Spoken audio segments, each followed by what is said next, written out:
Welcome to the Go Flush Yourself podcast with Jared Kirk and Matt Milbauer.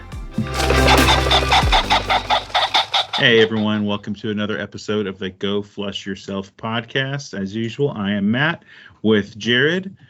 Jared, I know you had at least one hunt that you definitely want to talk about. You shared a few details with me. We were texting back and forth, but I thought maybe you lead off telling us about your most recent hunt with Bones. Yeah. So I got out right before Christmas. Just had a couple hours. Went to a spot I've been before.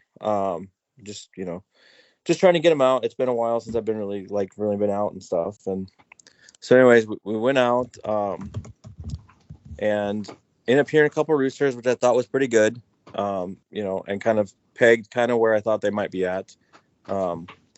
But as I was working my way around, ended up flushing a covey of quail and missed, which was I was pretty bummed about. But anyways, saw where a couple singles went down. And so I was like, all right, well, I'll just go over, to maybe try to hunt some of these singles. And anyways, Bones is out ahead of me about 30 yards and working some brush. And a rooster jumped up. And got super excited.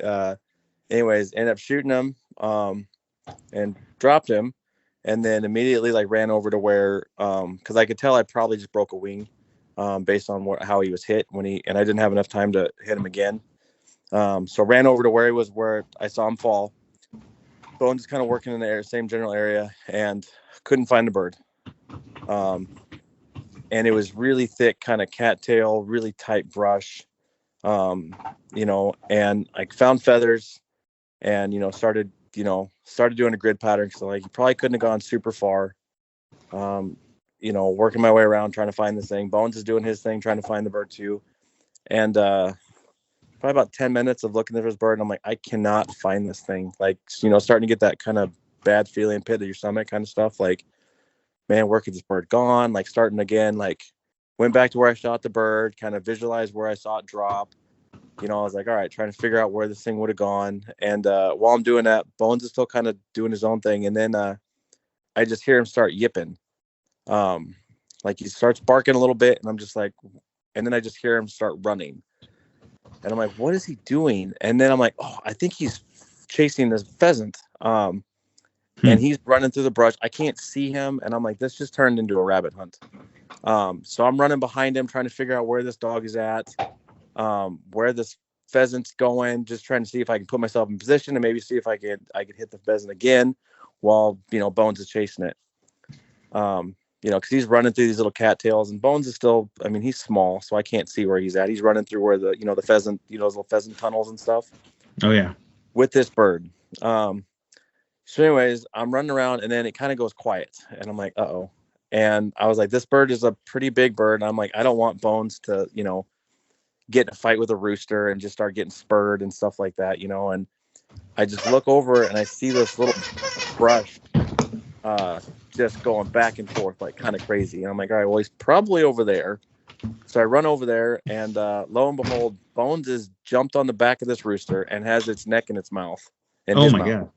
And he was on it. Bird's not going anywhere. That bird's done. I was like, okay, I got the bird from Bones. And I'm not gonna lie, I kind of yelled a little bit. I was pretty excited, pretty stoked. Just because I was like, it was a pretty intense couple minutes there with Bones finding this thing. And so yeah. I tagged where the bird fell, and I tagged where Bones found the bird. Was 58 yards. And that's straight line distance. So Bones probably ran down a pheasant and I did a necropsy afterwards. It had bones. The bird is going to die based on how I hit it, but both legs were good. No broken legs, just broken wings. So he was a full running pheasant. And my Bones, the little 30-pound Springer, chased this pheasant down and caught it. So that was pretty exciting. I was pretty stoked. Just super excited. I'm still jazzed about it. And this is, I don't know, week now. A week later. Yeah. A week later, I'm like, and Bones is just like, you could feel like, you could almost see like, like something changed right after that. Yes. Like his hunting kind of changed a little bit. Like we went for a little bit. We didn't go for a lot longer because I didn't have a ton of time that day. But just watching him work brush and stuff like change. Like I think he's like, oh, this is what we're doing. This is kind of like, he kind of done that before. Like he's flushed and found birds and stuff like that, and usually like quails and stuff. And then we've gotten into pheasants too, but for one reason or another, he wasn't able to retrieve them.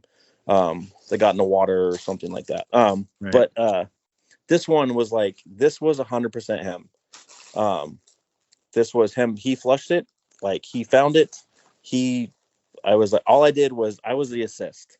I just shot it. But this was all 100% Bones. And just watching him like just do that, and just, I mean, he searched it himself. Like the whole thing was him. And honestly, not to disparage your shooting, but you didn't even shoot it. Like you like injured it, right? Like Bones still had work to do. You know what I mean? Yeah, no, I hit it pretty hard. Yeah. But it was still kind of like, it still had enough life in it for it to run. Right. And like my whole plan was I was going to double tap any bird I found. And that was the plan. And it just, like, the bird, when I hit the bird, the way it fell right behind a bush, and I couldn't see it. Like I had the split second to shoot it, hit it, and then it dropped. Was when I ran to where the bird fell, and I couldn't find it. So it took off running. But yeah. So this also means your shooting slump's over.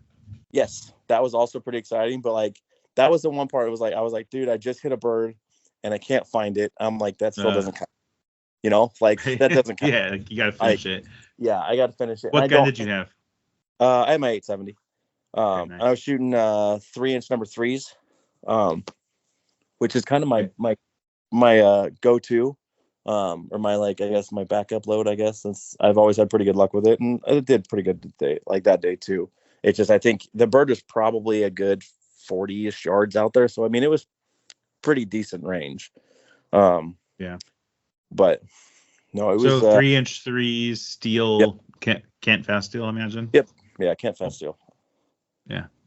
That's great. That's a great story. Yeah, I can imagine how pumped you were seeing all that. Yeah. Like, I don't know, like with your pup out there doing it. So he's at like 30-ish pounds now? Yeah, he's about 30-ish pounds. He's like 7 months right now. Like he's still, like you've seen him, he's not a giant dog. Well, I haven't seen him since earlier in the season, I don't think. That's true. I think he's grown, because Bridget's like a little over 30 pounds. Like it depends on how much I'm feeding her. I keep her right around 31 to 33. Yeah. So she's right there. He's right there with her now, and he'll probably get a little bigger, being only 7 months. So yeah, that's good. I tell you what, I like this size. If I go back to Josh for another Springer one of these days, I'm gonna be saying, can you please find me a smaller one? So yeah. Yeah, well, that's a great story. I love that. Yeah, I don't know, like, you don't want to wing birds, but when you do, and your dog's able to recover it, like, there's not much of a better feeling in the field than that. I mean, it's great when you pillowcase one, your dog grabs it and brings it back to you. That's fun. Nothing wrong with that. But dang, your dog can bring one back like that. Yeah. That you wouldn't have found without a dog. Like, you might not flush it without a dog, but you may have. But you definitely wouldn't have found it without a dog.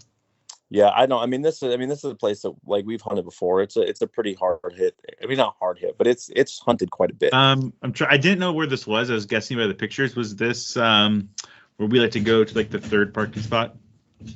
That place. Yes. Yes. Okay. That's what I assumed from the pictures. I couldn't really tell, and I'm like, I think that's where he was at. I went to that same spot. In that, I'm not sure if you're in the third parking spot, but that's where I was with my nephew, and I think I just brought Bridget. Sophie's been hunting a lot more this year. She had a foot issue earlier, and I kind of put her on the sidelines for a little bit, but she seems to be totally fine now. But I just want to keep it simple for my nephew to go on his, like, second hunt. His dad wasn't coming this time, my brother-in-law, so I just was like, let's bring Bridget. We'll keep this really straightforward and simple. We went to that spot and hunted a bunch of the cattails. And there was a huge covey of quail that got up. Mm-hmm. They were jumpy because they got up like 100 yards away from us. We were like up on like a cliffside looking down. Yep, I know what before you're we talking got about. down in there. Yeah, and they jumped up, huge covey, and I saw they landed. And I'm like, well, cool, they landed right there. We'll make our way down this little cliffside. We'll find a good way down, and we'll walk through there and see what we can do. Mhm. And we walked into it, and nothing. It's like they all disappeared. Like I'm not sure if they hit that cover that I saw them hit and run, Uh-huh. or what. But yeah, I'm not sure. But anyhow, we didn't see anything else. We hunted for a little bit, maybe walked a couple miles, and I think he was getting kind of tired because I was like, anytime you're ready to turn around, like let me know. I didn't want to make it, not fun for a new younger hunter, teenage hunter. Yeah. So it's like whenever you're like, don't hurt my feelings. Like whenever you want to turn around, like just know when we turn around, we're halfway done. So keep that in mind. We turned around and headed back, and didn't get anything, but I know he had a good time, and his dad and him and his little brother and their doodle went out to a spot kind of really close to their house, and walked, and I didn't flush anything, and the cover wasn't that great, Right. it burnt, but he said they had a great time, so that's really cool to see. New hunters get out there figuring out. I know my brother-in-law seems like he's interested in upland hunting as well, and did his hunter's ed and all that, so that's pretty cool. Nice. That's cool. Yeah, I think the day before that or after that, I think it was before that. It was raining really hard. Yeah. It might have been the same day you were out with your story with Bones, but it was raining really hard, and my brother and I wanted to go out, and we brought 5 dogs. So we had both my Springers, we had both of his labs, and he brought his Great Dane, which she's like 2, and if you meet her, she's like the sweetest dog, like just big old Great Dane, really beautiful, like the I forgot that coloring is called, but gray with like the black spots and kind of stripes. Oh, okay, yeah. Oh, what's that called? I can't think of the name. Yeah, there's a certain name. Brindle? No, not Brindle. It's brown. No. Anyhow. That's not what Roan. That's not Roan. No, it's not round. Yeah, but just a beautiful, big, sweet dog, like giant, sweet dog. But she can run, right? She's like 2 years old, I think, roughly. And we get out in the field, and she's stuck with my brother pretty close. Like the labs did great, the Springers did great, like just how you'd expect them to do. Is we hunt with them a lot, and she got out and he said the only time he's had a problem with her kind of ranging out was when she sees a deer. And Great Danes are pretty far removed. Like modern Great Danes are pretty far removed from their roots as, I believe, sight hounds, which I believe are used with big game and deer. But he was out with her once, takes her every once in a while. I guess she cries when he won't take her at home. The family complaints. But she saw a deer and just took off after it. And he was like, I was worried she was going to catch up to it because she's so big and long-winded. So he had to try to call her back. So she stuck close and some extra feet in the field. That was nice. But so what happened that hunt? Yeah, it was raining. We were drenched pretty quick, which isn't the most fun. But we're out there, and no one else was out there, or at least in this spot. And I took my spaniels one way, and my brother went another way. We found some like cattails, kind of, and I had Sophie actually flushed up a covey of quail, and I missed one. I had my 12 gauge CZ. That's what I've been shooting until my 20 gauge is still under warranty at the shop. So no update there. I need to email them maybe tomorrow. We're recording on a Sunday, so maybe tomorrow I'll shoot them an email and see if they have a status on the 20 gauge, which I still dearly miss. But I still haven't shot anything with my 12 gauge at this point. Covey quail get up. First shot is really a slam dunk shot. I go to shoot and I miss, and I'm just like, damn. And another one gets up, because if those not familiar with valley quail, they don't just all rise at once. They're kind of out, right? So when you shoot one, especially with an over-under, you have one shot left. If you miss the first one or hit the first one, regardless, you have one shot, and you want to be alert to use that last shot. And so I have one more shot. And my brain is always like, all right, do I stop and reload and get 2 shots? Like, how much time do I have? Is there more coming, or do I need to like help flush more of them? Yeah. And I decided to wait with my one shot left in my top barrel. Anyhow, so one got up really far away, maybe 45 or 50 yards. And I'm like, I'm just going to lead it. and I led the hell out of it, and it just dropped dead. Nice. And I'm like, oh, good. So I finally got something with my 12 gauge, which this is the first season with it. Right. And I really hadn't used it much until my 20 gauge had an issue. Yeah. So I just took out its last little bit. But I finally hit something with that gun, so that was cool. And then to make it even cooler, Sophie saw it and ran over, picked it up, and retrieved the hand, Nice. which was pretty awesome. And as soon as it's funny, the dogs are kind of competitive, especially Bridget. I'm not sure what her deal is, but like once Sophie's doing something that I'm giving her attention for, Bridget like jumps in there. It's like, nope, it's me. Like, let me take it out of your mouth. Let me like take the toy away from you. Stop. You can't pet her, pet me. Like that's just her attitude. I'm not, whatever. Right. But she's never like violent, growling and barking, but just like, nope. She bumps her way in. It's like, it's me. Right. I was kind of seeing what she would do once she saw Sophie get the quail, and Bridget was kind of on the other side of the cattails. They're working kind of different areas. Mm-hmm. And she came running over, and I took it out of Sophie's mouth, and then she like wanted the quail in her mouth. Like, no, I need to be the one. Like, even when I play tennis ball in the backyard, the two of them, if Sophie gets the ball, like if she's running back to bring it to me, Bridget 99% of the time will take it directly out of her mouth and bring it to me. Like Sophie rarely gets the ball actually to me, even though half the time she's the one who picks it up first if I throw one ball. So that should be interesting with birds. But on the flip side, like if you want to look at the bright side of that kind of behavior, which is maybe something I need to figure out how to work on, is if a bird's down and one of them is on it, the other one, especially if Sophie's the one that's on it, Bridget will like get super assertive to make sure she's the one that finds it. So maybe it was a little more dread to finding down birds. When I shot a quail a couple weekends ago, the first time I took out my nephew and brother-in-law, Bridget was on it right away. Like because Sophie was there, I could tell she was like, nope, mine, I'm bringing this to you. Right. So I don't know, kind of weird behavior, dog stuff, but I'm really not complaining. It's kind of a minor thing for me. It's just something I've kind of observed. I mean, it hasn't been a problem with birds yet where they're like fighting over a bird, but good problem to have though.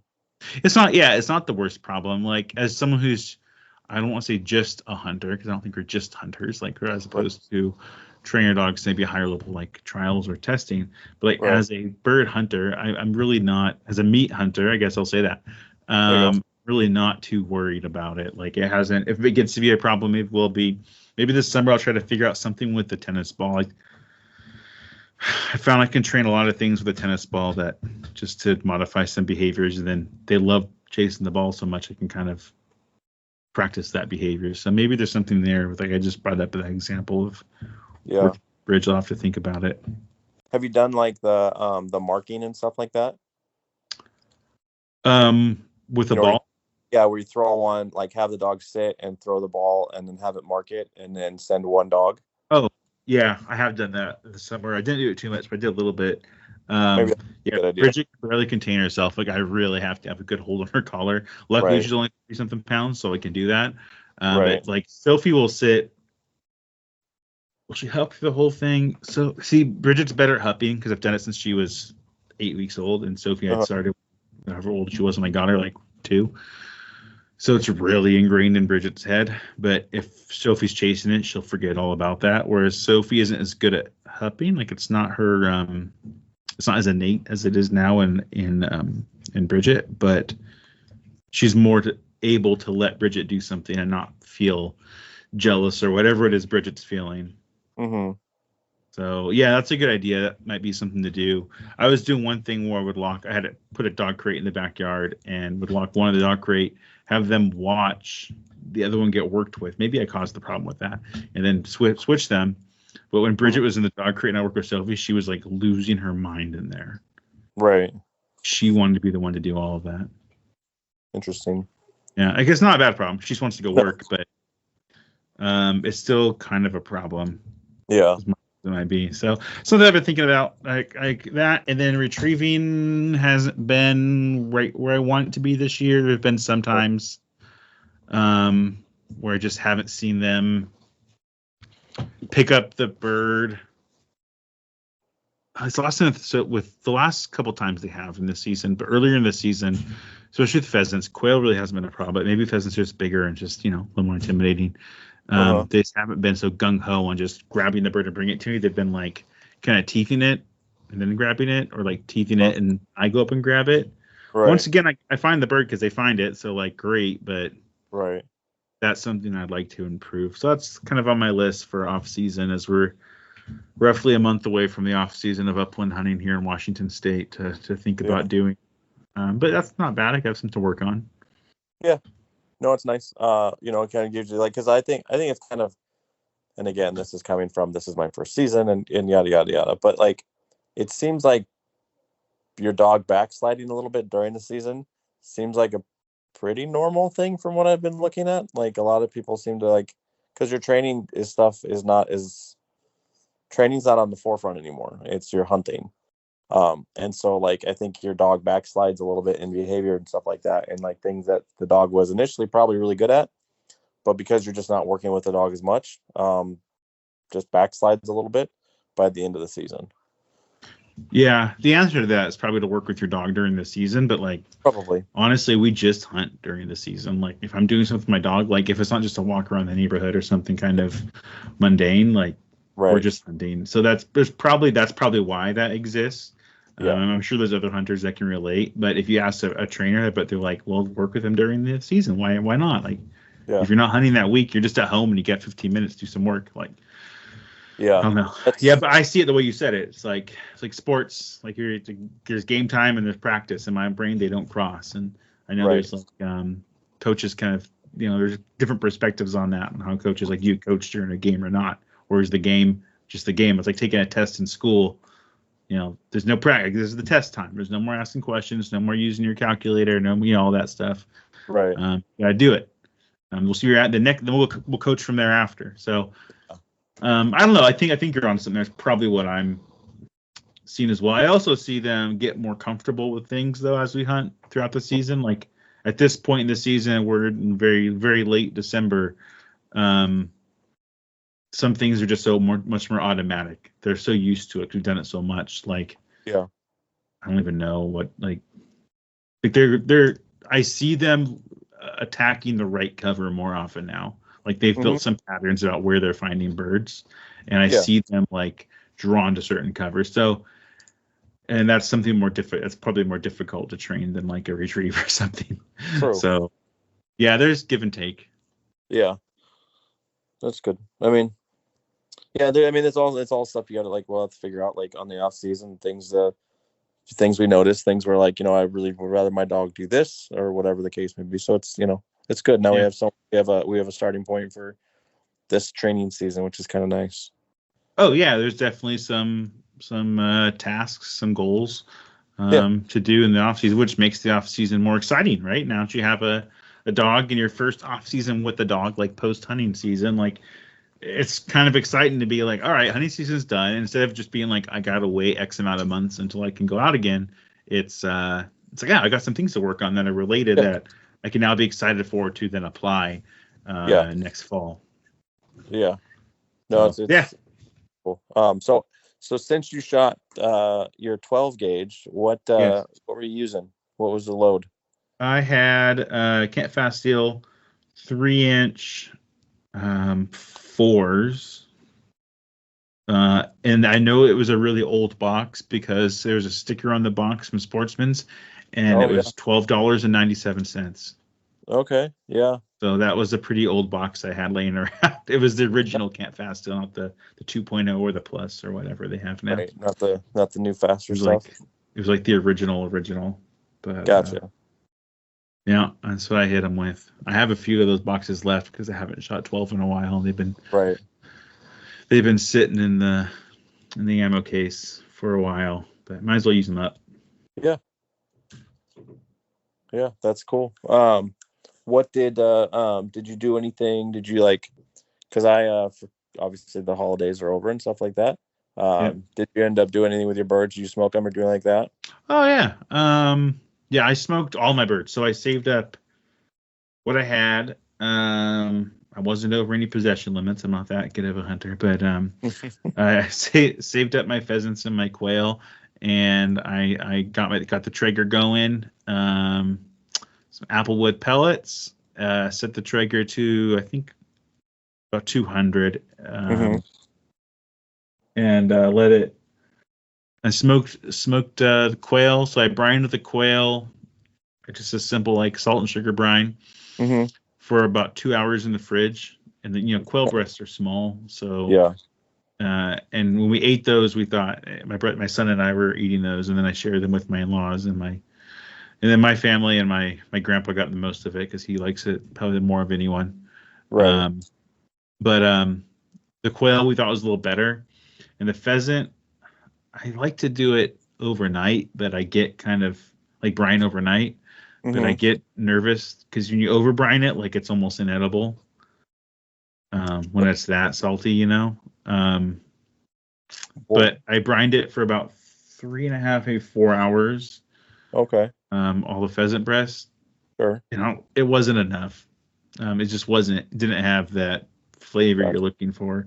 Gotcha. It was still good because it's still pheasant breasts. Like it's still, no one was complaining about it. Right. But I smoke it and then I cut it into just small pieces and just warn folks about potential shot being in it. I always cut it small pieces just for that reason. Just like kids are trying it, and it's like if a small piece, it's easy for you to pop in your mouth and kind of navigate your teeth through it and make sure you're not like just biting down on a piece of steel shot. Yeah. So that's how I always do it. Nothing fancy, but it's good. People like it. I like it. And it's one of those things where it's like I know what I'm doing, I can do it, and it usually turns out pretty good. So it's reliable. I know a lot of people do a lot fancier stuff with their birds, and that's great. I'm just we'll see. Maybe someday I'll get there, but right now I'm pretty happy with that method. No, that's fair. Yeah. How about you? Have you done anything with your birds yet? So I did I smoked mine. So I did I kept, because your birds were breasted out, correct? Yes. Okay. So I did whole birds. So I did the pheasant, and then I did, I shot back in September. September. I ended up shooting a couple pigeons or rock doves, however you want to pronounce it.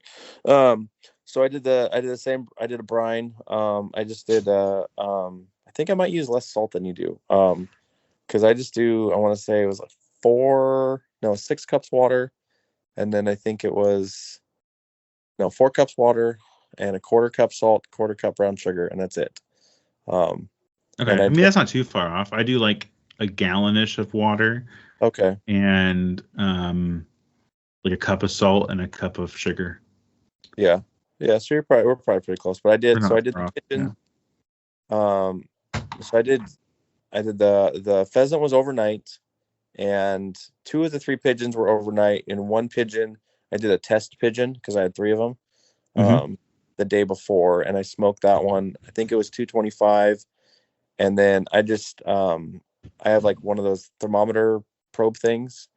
And so I just did the birds till they hit 155 and then pulled them. Same. And then, because I think 145 is technically considered done. So a little bit more. 165 is done. I think that's for poultry, like for actual chickens, though, isn't it? Oh, is it less for game meat?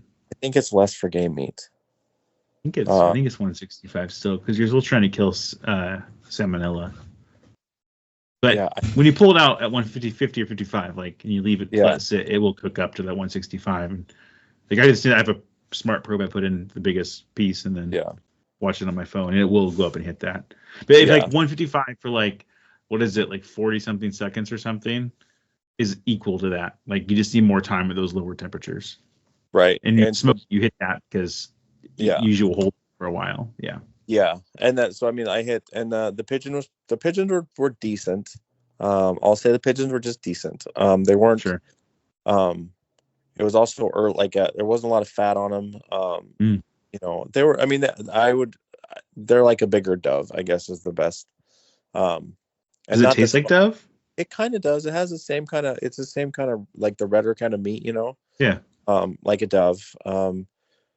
And it was good. It wasn't the best, but I mean, it was decent, but it was just like, I think there's better ways like to prepare doves and like pigeons and smoking. Not that smoking is bad because I love smoking meats. Yeah. But it just wasn't like, and I think there's some experimenting I could probably do to mess around a little more, but I'm out of pigeons, so I'm gonna have to try and shoot some more this next year. But the pheasant was fantastic. Pheasant turned out fantastic. Nice. The whole bird was awesome. It had that good color on it. Like it had the good flavor. Like you cut into it and it was like, I don't know. It was awesome. I was really impressed with the pheasants. Nice. I think not all my family eats game meat. My wife refuses. Same with mine. That's why they're best friends. Yeah, right. My wife refuses. And then I think my oldest son and my youngest daughter are the only ones that will actually eat birds or eat things. Really? My oldest daughter is hit and miss. Sometimes she'll try it, sometimes they're not. And my youngest son is flat out no. But my dad ate. I brought it to my dad's house, and my dad ate some, and everyone ate some that actually eats game. I mean, they all liked it, so I was pretty impressed. I still have, I think I still have a pheasant and a duck. I think I might have a couple of quail left over, so I'm slowly cleaning the freezer out. So, but we got to. I'm out. So season's out. What was that? I think we have like a month till the season's over. Oh yeah, well January, whatever Martin Luther King Jr. Day is, which is mid-January, ends Pheasant Quail. So you have that Monday, and then end of January is Chucker and. I think it's just Chucker. I think it's just Chucker because I think quail and Huns are all they end earlier. I think Chucker's its own, so I think Chucker's at the end of January. Okay. I think so. We got about a month of hunting left. Yep, a month left, and pheasants are getting harder to find. Obviously, it's one of those things too where it's like, I mean, it's not an unknown secret, or I guess not even a secret like a strategies. This time of year, like either you're going on a walk with your dog and your gun, and you're not really expecting to get a rooster if you're looking for pheasants, or you got to get where other hunters haven't been. Like you just got to get to where they're pushed to. And often where they're pushed to is not on land that you can publicly access. Like that's just it, right? Yeah. Like they found refuge somewhere where they can't be hunted. But there is public places, and like when I shot that quail, I probably talked about this last time. I turned back. I had some things I had to take care of back at home, so I turned back. My brother kept going, and he ran into some roosters. But he got back to a spot where it's like, yeah, no one's been back there. I almost guarantee it. Like you're so far away from everything else. No one's really been there this year. And of course they've been pushed to that location. So like that's kind of where you're at. Either like go work your butt off and get in the thick cattails, or into these weird kind of distant spots away from parking lots that don't have trails or roads, or go for a walk, and you're probably not going to get anything. I think that's just kind of this part of the season is how I've always seen it. And I'll be honest, sometimes I'll go to a common spot and I'll just be like, you know what? I'm going to walk the roads and let the dog work. If something gets up, great. If not, this was a nice winter morning out with the dogs. Yeah. I usually don't get anything if I do that, but I have a good day, right? Yeah. And other times I'm like, no, I'm going to find a late season rooster today. Right. We're gonna work for it. And then, but the other thing is the weather's been weird here. Oh, awful, dude. I mean, not awful. It's kind of been awful, honestly. It's been windy and dry, or rainy and not windy, and not cold enough to snow. No, because it's like I think 55 right now. Like it's. Is it? Like my gosh. It's weather's weird. Like it's froze only a little bit this year. I guess froze like once, and that was for like 30 minutes. It's so weird. Usually it's colder than that out here. And you usually have some sort of snow, even if it's just a light morning snow. Yeah. Get out and find some birds in it. But dude, it sucks because I don't want to go hunt in the rain necessarily. I will. I did. Yeah. But I'm not super thrilled about it because it's not fun. It's not as that's much a lot of.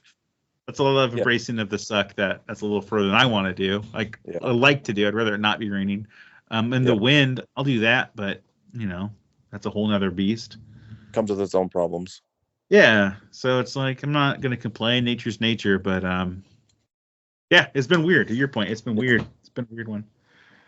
we'll see. We'll see if January is any different. Yeah. It looks like on the forecast a lot more rain's coming. Yeah. So, but hey, maybe we're setting ourselves up if spring participates and summer participates. Maybe next year will be a good bird year. Nice. This is a very mild and wet winter. Yeah. And what that usually means for our area is the spring is very much more green. Which is we're not a very green place out here in eastern Washington, the interior Northwest. It's very dry and brown.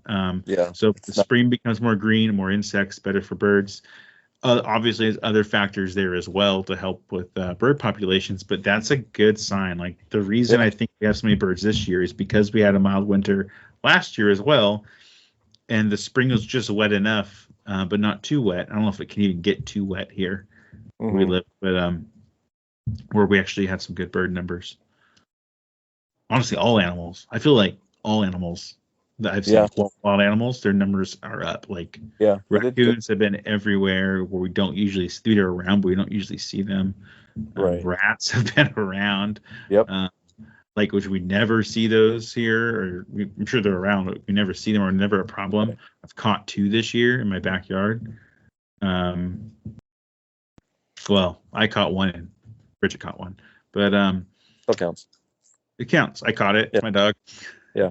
Sophie had one up in a tree yesterday. I got the flashlight and looked. It was up in the tree, and she was acting like she was a hound that treated a raccoon. Nice. But I need to get I need to find other methods to get rid of them. Anyhow, but it was a good year for animal numbers, and I really think it was because of the mild winter and then the wet spring. And we're kind of shaping up for that again, potentially, unless the weather pattern shifts a lot in January or February. Yeah. So maybe it's a blessing in disguise. It'll definitely be interesting. Yeah, for Bones, like first full like non-puppy year. Yeah. Yeah, it'll definitely be interesting. We just had a Christmas. Jared, did you get any gifts around like hunting or dogs or anything? I got some new boots. Cool. Sorely needed. Got some new boots. I was told I have something is still coming and it hasn't shipped yet because of some sort of supply issue. So I can only hope that means a new Final Rise vest, because I saw they're having a supply issue as well, and I'm hoping for a Final Rise vest because my vest is it's I'm running out of room. Like it's there's not a lot of room in it, and I noticed there's a couple more holes this year than there were last year. It's like 14 years old. It's getting ragged. But I'm hoping that I did get some new dog stuff. I got some new harness for him, and then a new I'm gonna try this year once he turns 1, or once his bones have all once Bones' bones have all gotten situated, I'm gonna probably start taking him on trail runs and stuff like that, and just keep him in shape and stuff like that because I go running, and so I got him some stuff set up for that so we can go running together. Cool. Yeah, and just I got some new brushes and stuff for him, just pretty general stuff. What about you? I had some Christmas money, and I bought something I've been wanting for a while. It's kind of niche, but it's essentially, so I have 2 intermediate Ruffland kennels for my springers, and I have them strapped in the back of my truck, and I have them in between each other. I have them strapped to each other in the middle, right? So the 2 outside sides get strapped onto the truck, and the middle ones are strapped to each other. And I just can't keep that tight. It's always getting slack, and the kennels move, and they're not as tight as I'd like them to be. Right. And so Ruffland has this, I forget what they call it, but it's essentially a kit that you can attach 2 kennels together. Oh, okay. With metal on on 4 points. And I wanted one. They're a little, my opinion, they're a little spendy for what they are. If you're shipping, they're like $50 for 4 pieces of metal. Sure. You probably could build it on your own, and I thought about it, but that's really not my forte, and so I'm like, Sure. I don't want to mess with it. I'll end up spending more than that just like messing up, Right. and I'll probably have to order it anyhow, or just like do it a million times. So like I'll just order that. So I ordered that, so that hasn't shown up yet. So that will be really nice. I'm really looking forward to actually being able to attach the kennels together. And right now I have it where there's like a hole down the middle between the kennels of my truck, and then on both sides, kind of between the wheel well and the back of the truck, next to the kennels, I have spots where I put like one side's for all my water, and the other side has like my dog vests. Sure. And like the collars. Yeah. I've come to the conclusion. I've gone back and forth. I really would like to get like a drawer system under the kennels. Yeah. Because my truck has a canopy on top, like a Lear. And it wouldn't leave me a lot of room for hauling things. But in the time I've owned my truck for 3 years or so, I think the only thing I've really needed the back of the truck for was, I don't even know. I think we bought some like wrought iron chairs and tables I put in the back. Right. But, like one time. I don't think I need all of the space all the time to haul them around. I really only have a truck for hunting. Sure. And honestly, I probably could downgrade from an F-150 to a midsize. And I probably will whenever in the future I get a new vehicle. It'll probably be Tacoma or a Ranger. But that aside, I think I need something like that. I just want more storage options in the back. Roughline does have like trays that fit into the top, but I don't know if they work with the kit I just bought, because the kit uses up 4 of those bolts. Oh yeah. 8 for the 2 of them, Yeah. So I'm going to email Roughline and see if they have a way to make both of them work. So that's another option. And then when I was ordering those, I actually ordered them from, I think it's called Lion Country Supply. Lion Country. Yeah. Yeah. So they're one of the few places that had that kit cheaper, and the shipping ended up being a little cheaper. But then I was only like not very far off from getting free shipping. To the point where it's like you kind of get like a free item. Like, if you get out, instead of paying for shipping, you pay for another item and get free shipping. Right. So I looked around, and I thought I had 2. When I began the season talking about this, I thought I had 2, but I only had one Kuga vest. And I needed another vest. So dog vest. So I looked and found one that was moderately priced. It's branded Lion Country Supply. I'm not sure who actually makes it, but it has like instead of Velcro on top, it has adjustable straps with like actual clips, like big clips, like on my vest, like on the front of my finalized vest kind of clips. There's 3 of them. Okay. They're small. Was supposed to be for dogs 25, I think, to 40 pounds. So Bridget's 30, a little over 30. I mean, perfect. So I ordered it for Bridget because Sophie fits into the Kuga better. And I think it's a little stronger, which Sophie needs based on how she hunts. But I put it on Bridge. I came in last night. I threw it on Bridge, and I adjusted it. It fit her perfect. It seems to not rub her armpits very much. I still think the Kuga is a little better. It's just simpler, but it'll be good. So I got that for, in my brain, free. Sure. Then kind of the other thing for Christmas, the wife was very, very kind and got me a, I'm not sure if this is going to be for game meat, but a Blackstone. Oh, nice.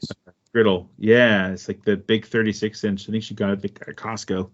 They had a sale or deal going on, and it had like all the accessories with it, like the cover and all the stuff. So it's still in the box. We have any time since Christmas really to mess with it. And like you said, the weather isn't bad. I really don't want to. I have a covered porch in the backyard, but still, like, I don't want to go out in the wind and season the grill. I don't want to go out even when it's raining and season the grill and get it all clean and ready. Like, I've been watching YouTube videos on all of that. And it's essentially like taking care of cast iron.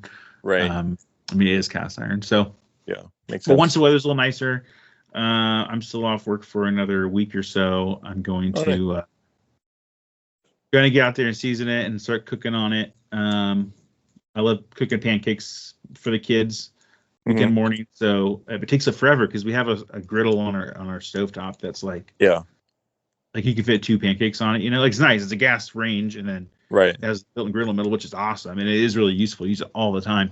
But like, it takes forever to cook all these pancakes up. So I'm looking forward to the griddle, like doing pancakes and eggs and like the whole thing, just that one swipe, and then we'll see what else I'm cooking on there. I'm sure we do a lot of chicken breasts throughout the summer, so I'll be cooking a lot of that. My grill, well, kind of what did this is my grill, which I've had for quite a while, just like a propane grill. Mm-hmm. A windstorm finally took it out, and it got beat up pretty bad. Like, Yeah. I was looked at, I'm like, it's done. Yeah. Like the frame's bent and warped. I'm like, there's not coming back from that. Yeah. So I said, and that's when I think my wife made a decision to get the blacks down, which was cool. So we'll see how that translates to game meat. I still like smoking that, but maybe Dove season, like jalapeno poppers. Oh, yeah. That'd be good. Yeah. That might be good on it. So I haven't dove into that at all yet on like YouTube or anywhere. So that's something I need to do though. Yeah, that's cool. Yeah. So I think that was my Christmas. Yeah. I don't Yeah. think there's anything else too like really hunting related, but very good holiday and no complaints this year at all. Not that there usually ever is, but it's a good time off and time with the family.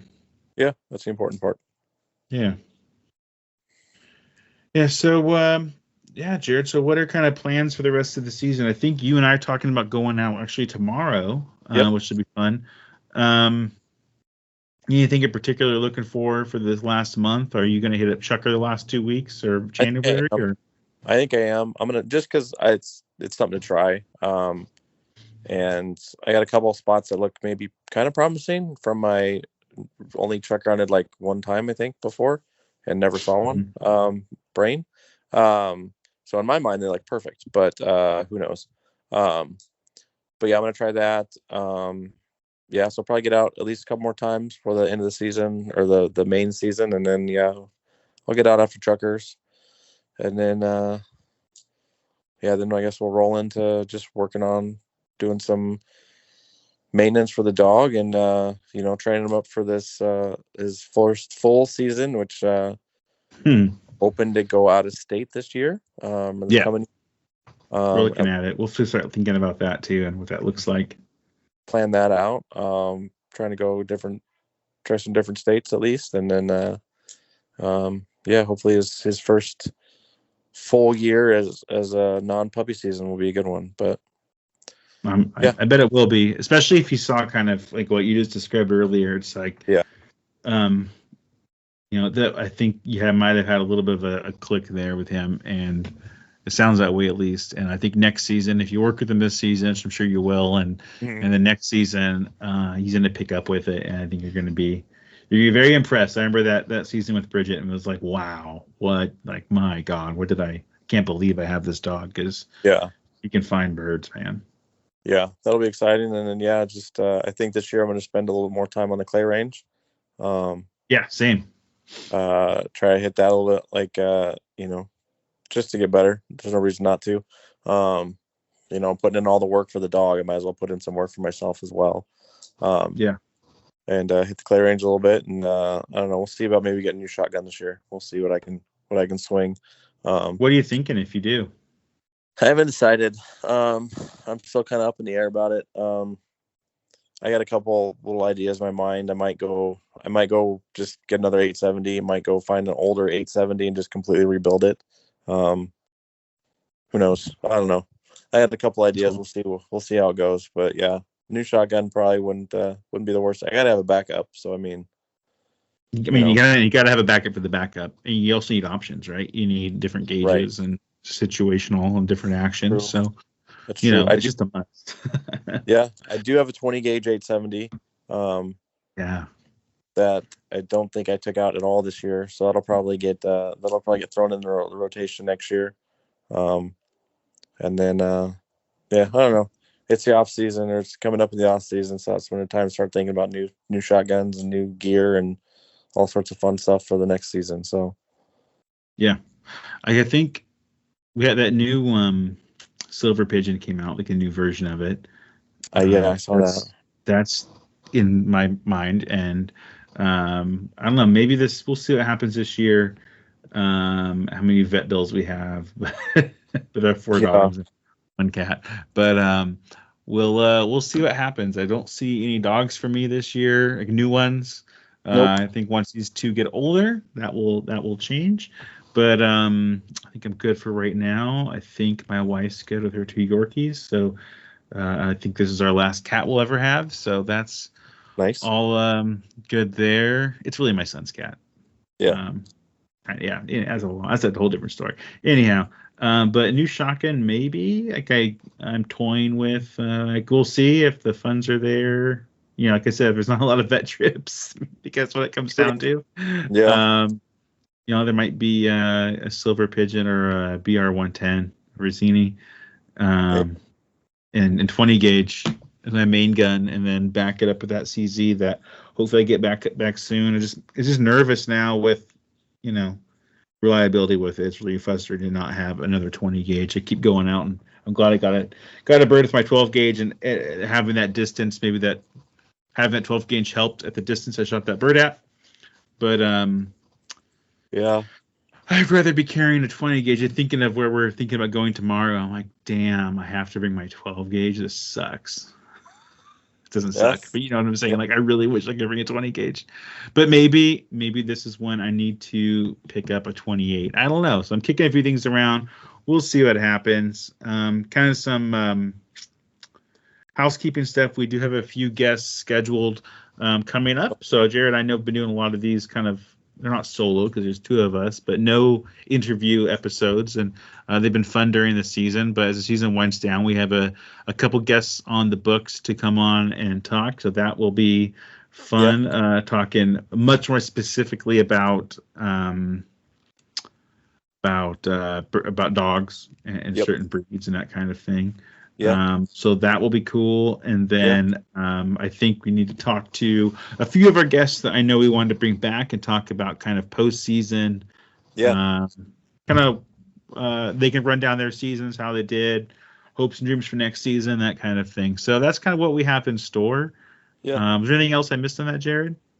No, I think we're going to dive into a couple more breeds. I'm working on getting a Welsh Springer, someone that owns one. Super difficult to find someone, but working on it still. A Field Springer. We're looking at Boykin. Yeah, Boykin. A Field Spaniel. Also working on that. Again, not super common. So that's still working on that. If any of our listeners own a Welsh or a Field Spaniel, feel free to hit us up. Love to talk to you guys about your dogs. For sure. To throw it out there, some more Flushing birds or Flushing dog breeds out there. So, and honestly, we like talking. Like, it's fun talking to the experts. Like, we've had a few people on you who are like really, really like they're top of these breeds. But like, we also have people on here who are hunters like Jared and I, who are just like taking our dogs out and can talk about our experiences with that breed. And so I honestly, I really value both perspectives. Mm-hmm. So if you're a listener and you're like, I have one of those breeds you're looking for and I hunt with them, or I know someone that does and they're passionate about it, hit us up. Any of our social media or whatever, it's all in the podcast description, and let us know. We're just curious about learning more about different breeds out there. It was really cool learning about the Clumber Spaniel. Super interesting. Learned a lot. So, and there's others too. So yeah. And then I just want to thank again all of our Patreon supporters as those numbers kind of keep growing there with the different Patreon supporters. We really appreciate you supporting the podcast. And if anyone else, if you're considering becoming a Patreon supporter, remember it is just a simple $2 a month, and we really appreciate that. That really just keeps kind of the lights on for the podcast, and making sure that we can keep this going. And it's not a hobby that costs us money instead of makes us a little money. But we're not looking to become rich off the podcast. But it's nice having the support there to pay for just the upkeep of it. So we really appreciate you all who are Patreons, and anyone who wants to consider being one, please consider it. And you can see the link to our Patreon in our description. Jared, with that, is there anything else that we want to talk about this week? Or I think we hit it all. Yeah, I think we did. Yeah, no, I was excited for the rest of the season, and that's about it. Yeah, same. All right. Well, with that, we'll sign off. Thanks, everyone, for listening to another episode of the Go Flush Yourself podcast.